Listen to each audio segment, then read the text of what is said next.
Hi, welcome to Join Danielle's Journey. My name is Danielle Lara, and you're with me in my art studio in New Mexico, USA. And this is a channel that's made for women to help them to rest and relax. And I'm very excited. I get to finally share a clip of a video that I made a couple of months ago where you'll see me safely packing a commission painting. And this is one method that you can use in order to safely send your painting to anyone, whether it's a friend or a client. And I'm also going to put a link to another method that you can use. So unless the painting is very large, which in that case you should either make or have somebody make a wooden crate, this is one that you can also use. So I hope you enjoy the video, and I'll see you afterward.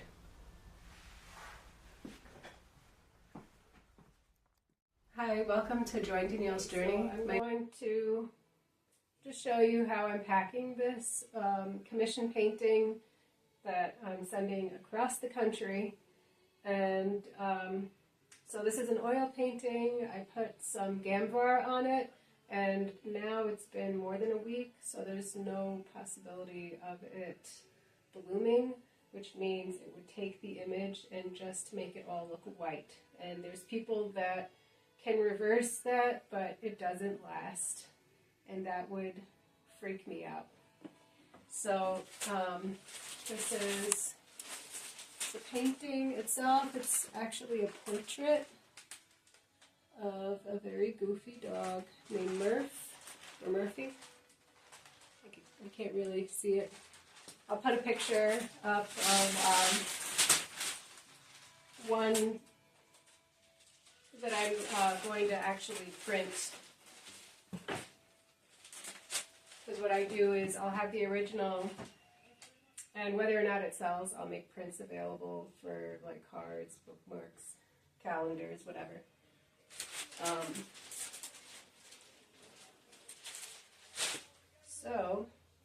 And then what you do is you cover it, well, the professional way is to cover it with this archival paper. It looks like wax paper, but it's not. It's called glassine, and this will protect the surface. And it's also for if you're actually storing it. I'm not storing it, but I want to protect it.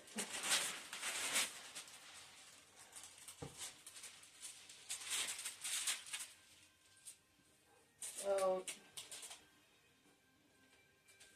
and I just undid it so that I could show you the painting, but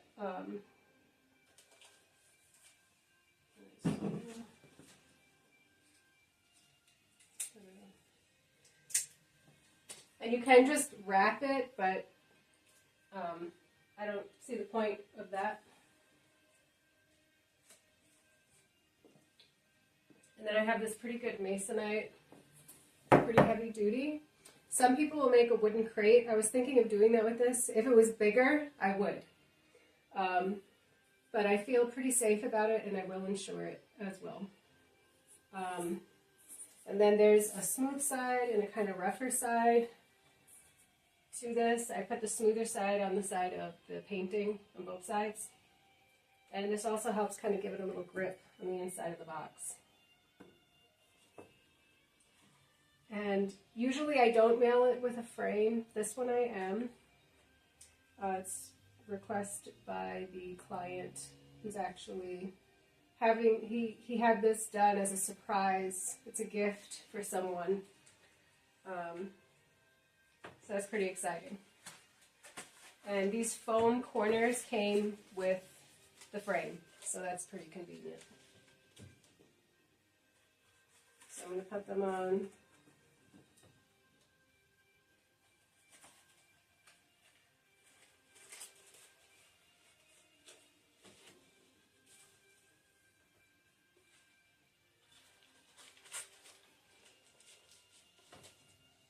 And this is not the only method. This is just the one I chose for this painting.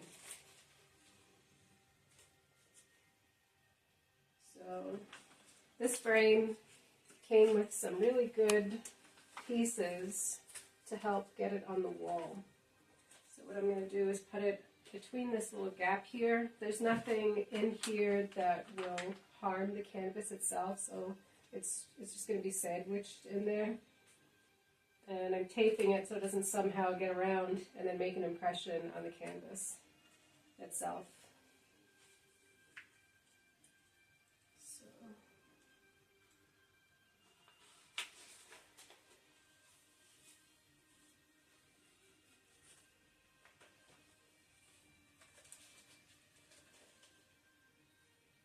Alright, so now, Masonite, I already have one on the back. Smooth side is toward the frame. Same thing with this side. Probably not a really big deal, but I like to do that just in case. So now I'm going to take tape, hold it in place. I'll probably put more than I need to. It's typical of me.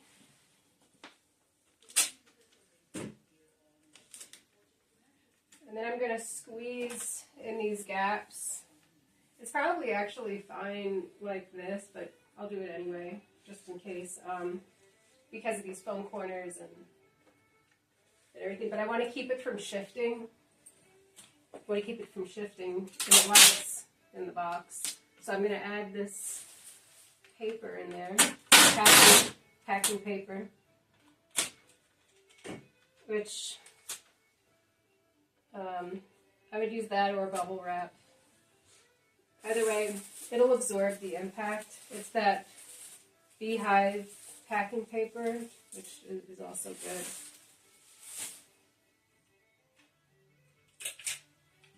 So I'm going to do first round of taping.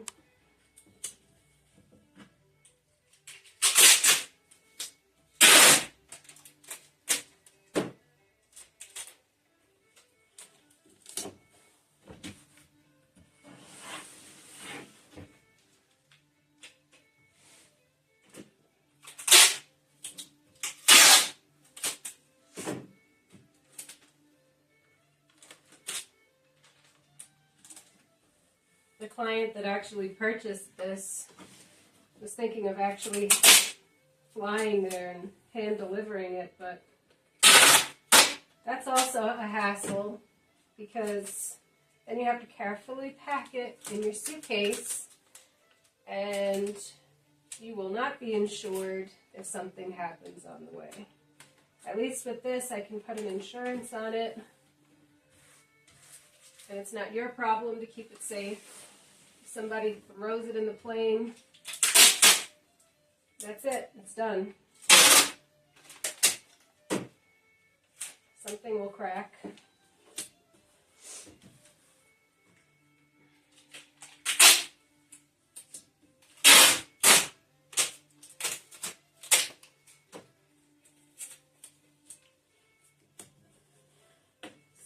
So I recommended to just let me ship it.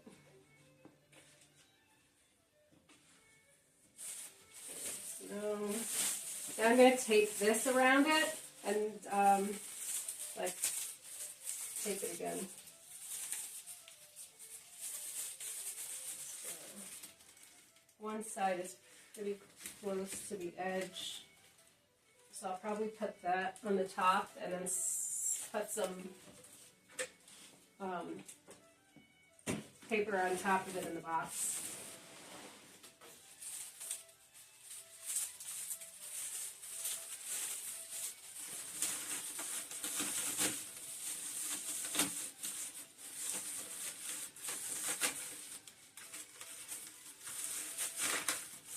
So this is to help absorb some of the impact and keep it from shifting.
It's pretty snug, so I'll probably do some of that in the box itself, all around each side in this case.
Okay, so now this box, and you can order boxes on Amazon for they're for televisions and canvases, things like that.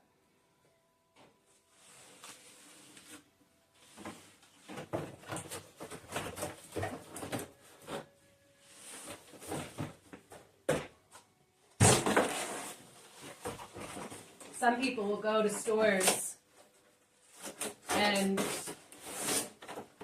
they feel comfortable using boxes that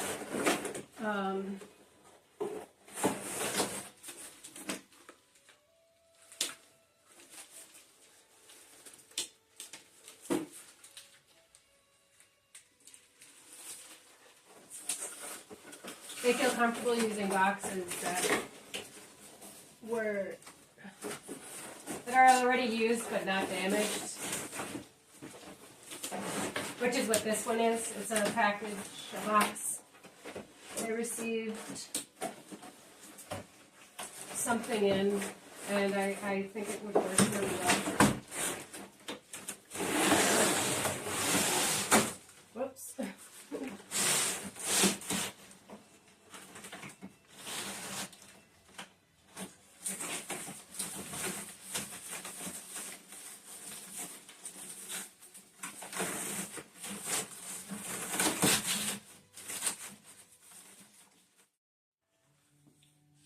Okay, so I packed it very securely.